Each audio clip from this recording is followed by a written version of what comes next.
Jean chapitre 7, versets 37 à 39.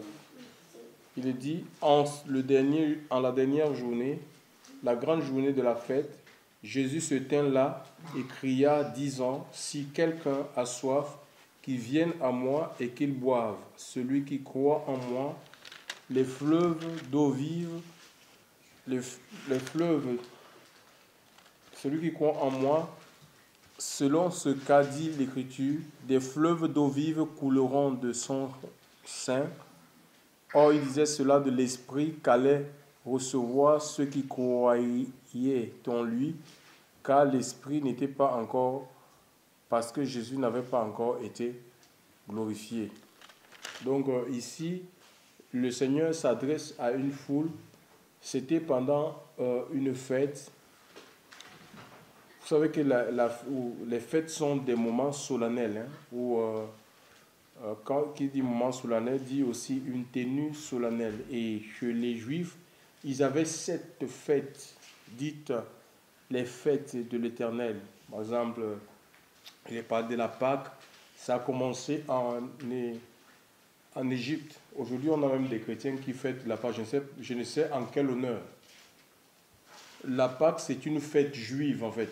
Donc ça commémore la sortie de ce peuple de l'Égypte, de la domination de Pharaon. Et Dieu les a institués, cette fête, pour que les générations qui n'avaient pas connu la sortie de l'Égypte, parce qu'ils se sont multipliés après, dans le désert, ils se sont multipliés dans la génération qui est rentrée dans, dans le pays que Dieu avait promis à Abraham. Ce n'est pas celle qui était sortie de l'Égypte. Et il y a d'autres générations qui sont nées à Canaan, qui n'ont pas connu l'Égypte. Et pour que ces gens-là aient un souvenir de ce que Dieu avait accompli au sein de ce peuple, donc cette fête-là était célébrée. Donc il y avait la Pâque, il y avait la fête des pains sans levain, ça fait deux fêtes. Il y avait la fête des tabernacles, il y avait la fête des tabernacles 3, la fête des expiations 4, il y avait la fête des prémices saints, il y avait la Pentecôte 6, et il y avait, je sais pas, une autre fête, je ne sais pas si je ne me répète pas, c'est la fête, la fête des pains sans levain. Donc il y avait 7 fêtes comme ça, dites des fêtes de l'Éternel, et ces fêtes commémoraient des moments importants, solennels, que le Seigneur avait accomplis au sein de sa communauté. Et il avait voulu que ces Juifs-là, ils perpétuent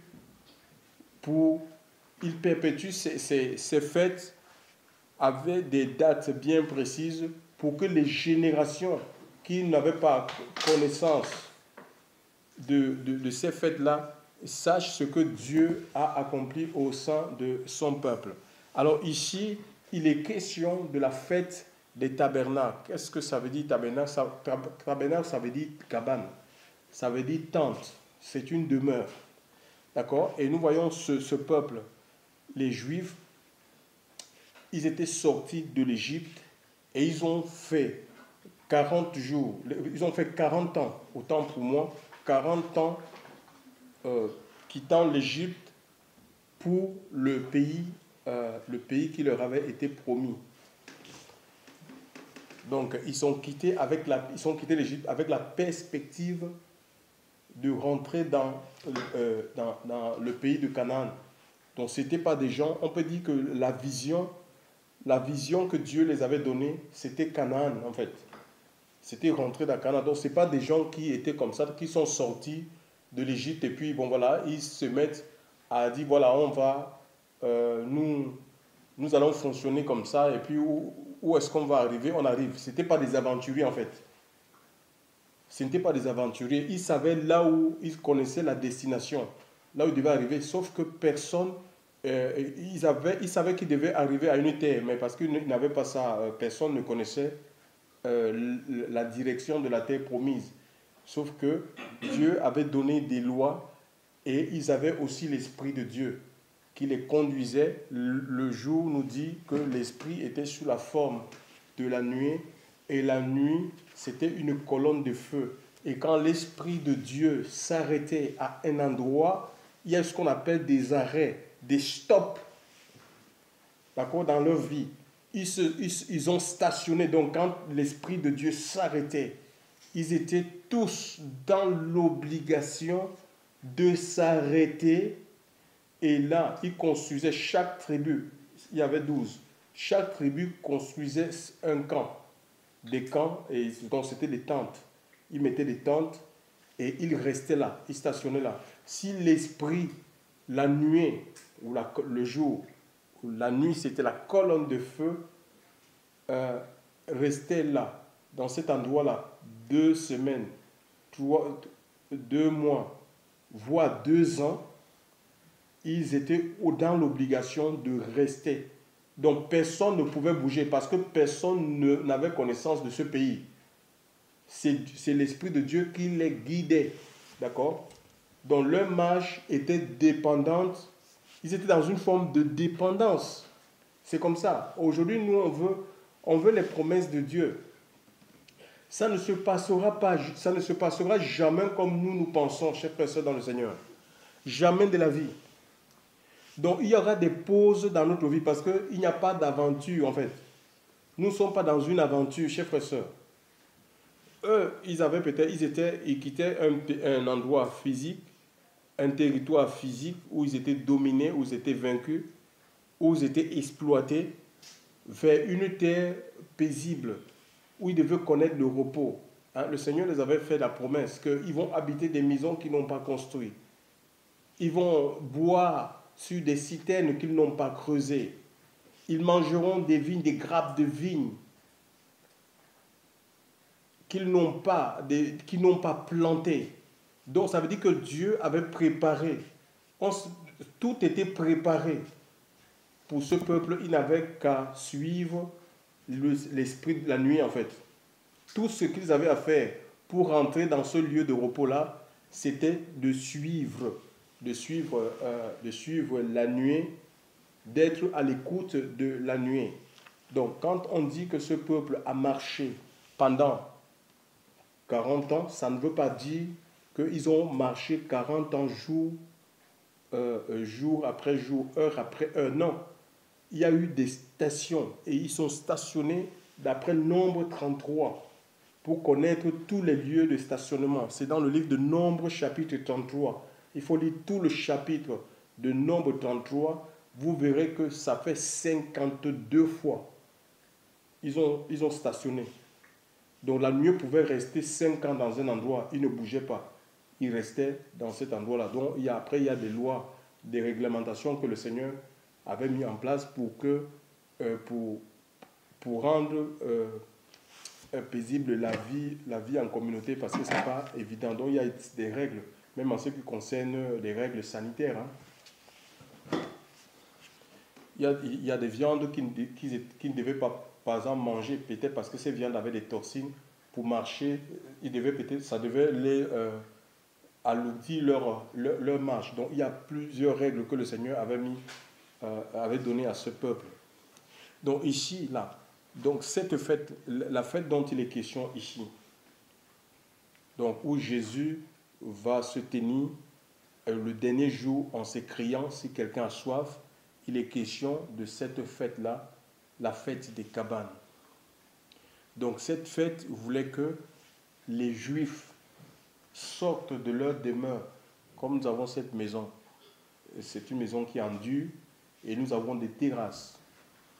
D'accord? Nous avons des balcons et il y a une terrasse là-haut. Donc, merci Seigneur. Et les Juifs, ils sortaient, ils construisaient ce qu'on appelle des cabanes, soit sur la terrasse, soit sur les balcons.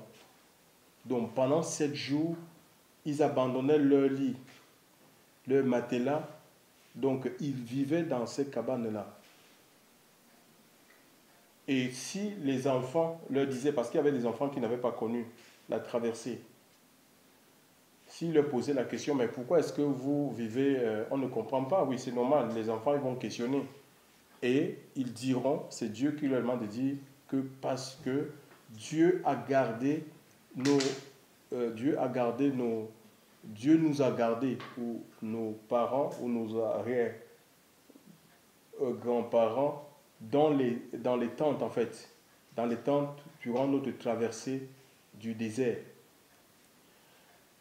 Et pendant ces fêtes-là, donc avant de rentrer dans la fête, la réalité des tabernacles, il fallait d'abord célébrer la fête des expiations. Donc la fête des expiations précédait la fête des tabernacles. Ça venait avant, ça commençait. Donc on ne pouvait pas rentrer dans la réalité des tabernacles sans passer par les expiations au point où le sang devait couler en fait, des animaux. Il fallait prendre, chacun devait, pour rentrer dans la fête, il fallait que chacun prenne un animal et puisse l'égorger. Ça nous parle du sacrifice, c'est pour le péché. D'accord? Donc voilà. Et ici, alors il y a certains pasteurs, certains hommes de Dieu, je ne sais pas, peut-être c'est un problème d'éclairage. On dit oui, le tabernacle, après il y a eu le temple de Salomon, donc on peut construire un temple. On peut construire un temple, on peut construire, ils appellent ça tabernacle de toute façon. Donc, et Jésus, il est plus grand que le temple, chers frères et sœurs. D'abord, il est l'agneau de Dieu. C'est lui l'agneau de Dieu qui ôte le péché du monde. Jean-Baptiste l'a présenté au bord du Jourdain comme étant l'agneau de Dieu. C'est lui l'agneau de Dieu qui ôte le péché du monde. Il n'y a pas de pardon en dehors de Jésus-Christ. Aucun apôtre, aucun pasteur, aucun prédicateur ne peut te libérer de la puissance du péché. Vous savez, il y a des personnes qui pensent, qui cherchent des impositions des mains, pensant obtenir une libération. Mes amis, il y a des libérations qu'on obtiendra tout simplement parce qu'on a abandonné une habitude, un comportement.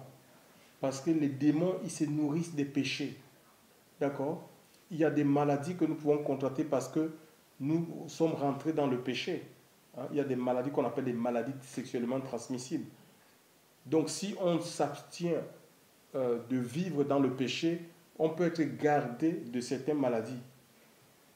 Tu vois, le diable ne peut pas avoir accès dans notre vie. Il y a des gens comme ça. Parfois, ils ont tout simplement, pour qu'ils soient délivrés, ils ont besoin de confesser en fait.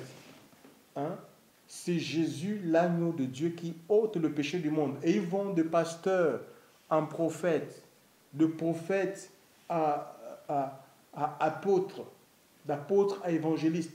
Ils vont de séminaire en séminaire pour recevoir, alors qu'il y a des péchés cachés dans leur vie, qu'il faut qu'ils se débarrassent, qu'il faut qu'ils amènent à la croix en fait. Tout simplement, c'est la confession. Ceux qui ont besoin de confesser, ils ont besoin d'abandonner en fait, d'abandonner une habitude, un péché qui est devenu une habitude, d'abandonner pour voir la gloire de Dieu en fait, pour expérimenter la délivrance, la restauration, la libération.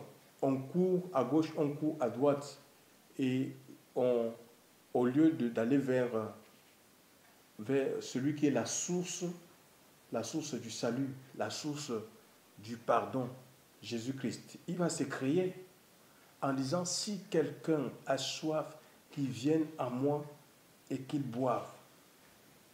Les fleuves d'eau vive couleront de son sein jusque dans la vie éternelle. Il disait cela de l'esprit que devaient recevoir ceux qui croiraient en lui. L'esprit n'avait pas encore été donné parce que Christ et Jésus ne s'étaient pas encore offerts sur le bois de la croix.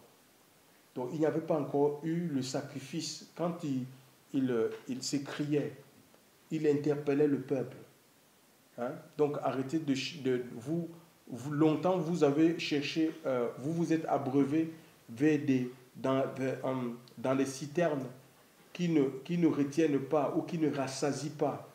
Et c'est la même chose, on est dans un monde comme ça. On pense que c'est les choses du monde qui seront à même de rassasier notre vie. On voit toujours que nous sommes insatisfaits. Malgré ce que le monde nous propose, nous restons insatisfaits. hein. Il y a toujours d'autres choses plus bonnes, plus magnifiques, plus sophistiquées qui sortent. Quand je parle de ça, ça peut être des trucs, ça peut être des voitures, ça peut être des maisons, ça peut être des téléphones, ça peut être des télévisions. Et on a toujours, et ça crée l'insatisfaction dans le cœur de l'homme au point où on est devenu esclave, prisonnier, prisonnier des choses matérielles, des choses dépréciables, des choses qu'on utilise un temps après, ça vieillit, et puis on a envie d'autres choses. Prisonniers, les hommes sont devenus prisonniers, prisonniers de la chair, prisonniers des plaisirs du monde. Chers frères et sœurs dans le Seigneur, il dit si quelqu'un, qu'il vienne, donc on voit ici, si quelqu'un a soif, qu'il vienne, on voit ici que Dieu, vous savez, il n'y a pas de méthode coercitive, chers frères et sœurs, en ce qui concerne la spiritualité ou la réception du don de l'esprit. Mais si ça veut dire que on ne peut pas, ça dit, on ne peut pas imposer quelqu'un à devenir. Nous pouvons mettre des méthodes rigides et les hommes suivent même ces méthodes-là. Mais ce n'est pas ça qui les rendra spirituels en fait. Personne ne peut faire de vous un homme et une femme spirituels. C'est entre vous et le message que vous entendez. Si on ne vient pas à Dieu, chers frères et sœurs, c'est impossible. On peut te forcer à jeûner, on peut te forcer à prier. C'est pourquoi le Seigneur regarde au cœur. C'est pourquoi il n'y a pas trop de gens. Il y a beaucoup de personnes qui fréquentent les assemblées, mais il y en a peu qui sont spirituels, qui vivent, qui expérimentent le toucher de Dieu. Pourquoi? Parce que les cœurs n'y sont pas. Ils vont soit parce que c'est dans la famille, c'est une coutume dans la famille d'aller dans les assemblées où ils vont pour plaire à quelqu'un, où ils vont parce qu'il y a un intérêt, ils ont un intérêt. Chers frères et sœurs, mais l'intérêt porté sur une personne, ou je ne sais pas, une place, on cherche une place, mais ce n'est pas la motivation, ce n'est pas le Seigneur en fait. Ce n'est pas le Seigneur, comme le Seigneur lui sonde les cœurs et les reins, il le voit au-delà du voile, chers frères et sœurs. Il sait tout ce qui se passe en nous, chers frères et sœurs, dans le Seigneur. C'est pourquoi cette présence-là, les vies sont complètement vides.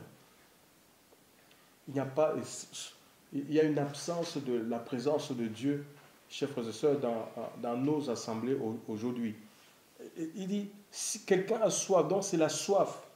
Ce qui permet à Dieu de nous visiter, de nous abreuver, c'est la soif de lui. Et la question ce soir, de quoi avons-nous réellement soif, chers frères et sœurs? De quoi as-tu soif? Le Seigneur te pose la question. Parce que si on n'a pas soif du Seigneur, mais le Seigneur ne peut pas étancher la soif de lui si on ne l'a pas. Alléluia. Oui, il faut avoir soif. Heureux ceux qui ont faim et soif de ma justice. C'est écrit dans le livre de Matthieu chapitre 5, je crois verset 6. Car ils verront Dieu. Heureux ceux qui ont faim et soif de ma justice, car ils seront rassasiés, autant pour moi. Ils seront rassasiés. Donc le rassasiement viendra parce que tu as soif du Seigneur. Il va rassasier ta vie.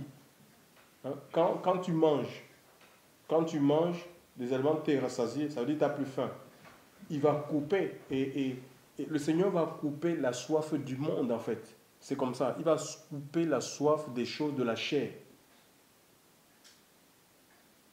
La soif des choses qui ne le glorifient pas si nous avons soif de lui. Lui-même est capable, la présence de Dieu en nous. C'est ça, les fleuves d'eau vive. Il est question de l'Esprit de Dieu. Et on ne peut pas boire la bouche fermée. C'est impossible, hein? Même sur le plan naturel. On ne peut pas boire la bouche fermée, le cœur fermé. Donc, nous avons besoin de nous ouvrir à Dieu parce qu'on est comme des vases en fait. Hein? Les gens veulent servir Dieu. Tu veux servir Dieu dans la puissance de son esprit. Tu veux impacter ta génération, chers frères et sœurs, influencer ta génération. Mais tu as besoin de t'ouvrir. Hein. Ce n'est pas aller dans les facultés théologiques, chers frères et sœurs. École machin, école biblique. Je ne dis pas si Dieu te conduit ainsi, mais sache que ça ne va pas te qualifier pour servir Dieu dans le royaume du Seigneur. Tu peux servir dans les dénominations. On va te demander ton CV. Mais dans le royaume des cieux, non. Tu dois rentrer dans l'école du Saint-Esprit. C'est l'école du Saint-Esprit. C'est une seule école que moi je connais, hein, pour former, pour te qualifier en fait, pour te rendre apte à servir dans le royaume des cieux. C'est l'école du Saint-Esprit. Le Seigneur nous forme à travers les hommes, il nous forme à travers les épreuves. Et en plus, c'est Dieu qui nous conduit vers les hommes, en fait, vers les hommes, certains hommes. Il a des hommes. Dieu a des hommes. Le Seigneur a formé, quand Jésus est venu sur la terre, quand il rendait son ministère, et il est allé prier parce qu'il avait besoin des collaborateurs, en fait. Il est allé prier toute la nuit, nous dit l'Écriture. Hein. Le passage se trouve dans le livre Luc 6, il y a Marc 3 aussi qui en parle. Donc, il a prié et toute la nuit, sous-entend 12 heures. Et il a reçu les noms. C'est Dieu qui lui a donné les noms des 12 apôtres. Des 12 disciples. Ils étaient disciples avant d'être apôtres. C'est les 12 et qu'il va appeler au ministère apostolique. Il les avait avec lui. Ils l'ont vu vivre. Et donc, ils ont vécu ensemble. Ils dormaient ensemble. Ils allaient partout. Donc, c'est une formation dans le tas. Il ne les a pas dit, voilà, mon père vous a choisi.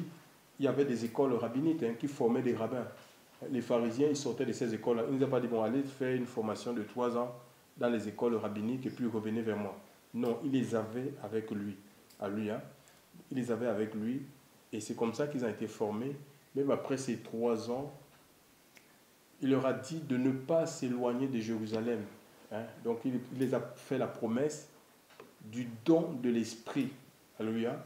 Pour pouvoir les catapulter dans le ministère qu'ils avaient reçu. Et le don du Saint-Esprit, c'est une promesse que Dieu fait à tous les croyants, en fait. Tous les croyants, on ne peut pas servir Dieu sans l'Esprit. Ça sera un service qui est mort, un service qui est creux. C'est comme un corps qui n'a pas un corps sans âme. C'est comme un corps qui n'a pas... Ce corps est mort, est inerte. Si mon corps est vidé du sang, là, c'est fini. C'est un cadavre que vous avez au milieu de vous. Donc, et on a besoin de l'Esprit de Dieu. J'ai dit qu'on a besoin de l'Esprit, on n'a pas besoin de la théologie. La théologie ne peut pas chasser un démon. D'accord?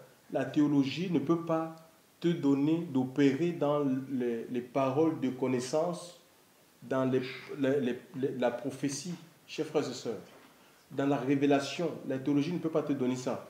Donc tu as besoin de l'Esprit de Dieu, parce que l'Esprit de Dieu sonde tout. Ça connaît les hommes. Et le message que nous avons apporté aujourd'hui, c'est un message circonstanciel. Quand on lit les 7 lettres, les lettres adressées aux 7 églises, écrit à l'église de Éphèse, écrit à l'église, c'est l'apôtre Jean. C'est l'apôtre Jean dans la mer Égée. Il était dans une île à cause de la persécution. Nous sommes en 81. Hein? C'était une île grecque. Il va recevoir ce livre et on va lui... Donc, il reçoit des lettres adressées aux églises. Les messages sont diversifiés, les messages sont contextualisés. On a construit, aujourd'hui on a construit des tours de Babel. Et les gens ils sont attirés parce que la prostituée, donc c'est l'église prostituée qu'on a présentée au monde, et la prostituée, ça séduit en fait. La prostituée séduit. Une prostituée séduit, elle s'habille pour séduire, elle fait tout pour séduire les gens. Donc c'est l'église prostituée. On voit, j'étais en train de méditer avec Françoise. Aujourd'hui, j'ai dit, mais pourquoi on a construit des bâtiments? On dit être d'ici, regarde, on construit des grands bâtiments. Et les gens sont remplis dans ces bâtiments-là. Tellement ces bâtiments-là, c'est bien embelli, ça brille, ça attire, ça séduit, ça peut donner envie de faire aussi comme les autres. Et quand on lit la vie des apôtres, de Jésus lui-même, on ne voit pas Jésus, il y a des foules qui le suivaient, 5000 personnes, chers frères et sœurs, qui pouvaient le suivre, étaient dans les lieux déserts, au pied des montagnes, au bord des lacs. Il y avait des foules qui le suivaient, mais pourquoi est-ce que ce n'est pas venu à son idée de construire un temple? Puisque c'est la mode aujourd'hui. Et on voit, et j'ai posé la question, mais pourquoi les disciples, j'ai posé la question à François Asselin, pourquoi est-ce que les disciples, ils n'ont pas construit les bâtiments d'église et mettre leur nom comme Paul Ministry? Il me dit que oui, mais parce que ils suivent l'exemple du maître. Ils ont suivi l'exemple du maître. Chers frères et sœurs, c'est ça. Et le Seigneur nous appelle, il faut suivre l'exemple du Seigneur. On doit suivre l'exemple de Dieu. Si on sort du cadre, des limites que le Seigneur nous a imposées, parce qu'on ne fait pas des choses au nom du Seigneur. Les œuvres sont faites d'avance et c'est l'Esprit de Dieu qui nous entraîne dans ces œuvres, qui nous rentraîne dans notre établissement. Un peu comme l'Esprit les a conduits jusqu'au pays promis. C'est l'Esprit de Dieu qui t'introduit dans ton établissement. Maintenant, il faut veiller. Parce qu'on est dans un monde, il y a beaucoup de tentations, il y a beaucoup de séductions. Tu peux chercher à être séduit. Les gens même, Satan peut envoyer les gens autour de toi, dire non mais avec l'onction que tu as, construis un truc, puisque tout le monde le fait. Mais non, ce qui est important, c'est de rester dans la vision de Dieu. On sert Dieu dans la vision du Seigneur. Ce n'est pas une vision copiée. On ne copie pas. Si on veut rentrer dans... on peut faire comme tout le monde, mais on verra que nous allons spirituellement, nous allons diminuer. Il y a quelque chose qui va se casser de toute façon. Le Seigneur ne sera pas avec nous. Et c'est pourquoi, vous voyez, aujourd'hui, il y a beaucoup de pasteurs, ils ont recours à la magie indienne, ils ont recours à la magie égyptienne. Les gens sont envoûtés et c'est des messages qu'on prêche, ce sont des doctrines complètement étrangères. On prêche la société, on prêche les modes, chers frères et sœurs. Et le message central, chers frères et sœurs, le message du salut est écarté, chers frères et sœurs dans le Seigneur. On prêche la terre, on prêche la terre. C'est ça le résultat. Parce que Dieu n'y est plus. Le Seigneur n'est plus là pour nous inspirer. C'est le Seigneur qui, si Dieu t'appelle à la prédication, et tu n'as même pas besoin de t'en faire, c'est lui qui va te donner le message. Il te donne le message en fait. C'est le Seigneur qui te donne le message.